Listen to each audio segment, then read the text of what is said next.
بأبي سفيان يقول والله لو دخل محمد شبرا لقطعته بسيفي هذين. والرسول يدخل يقول للصحابة لا يتكلم منكم أحد ولا تحدثوا فيهم شيئا، اتركوا الأمر لله ولرسوله. والصحابة سكوت، وأبو سفيان ماسك السيفين وتحداك يا محمد تدخل.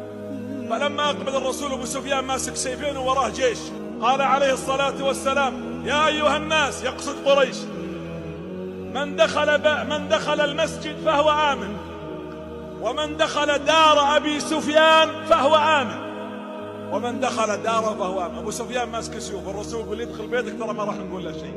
فاستحى وأنزل سيفيه. التفت على العباس قال أسمعت ماذا؟ قال سمعته. قال أيقصدني أنا المعني؟ قال والله أنت المعني. قال أفي دين محمد هذا؟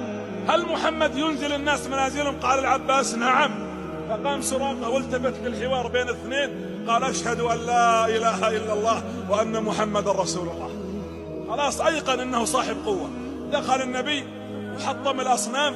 في بعض الروايات أن الأصنام ما حطمت لا بفؤوس ولا بغيرها، لكن النبي دخل ورفع يده وهو يقول قل جاء الحق وزهق الباطل إن الباطل كان زهوقا.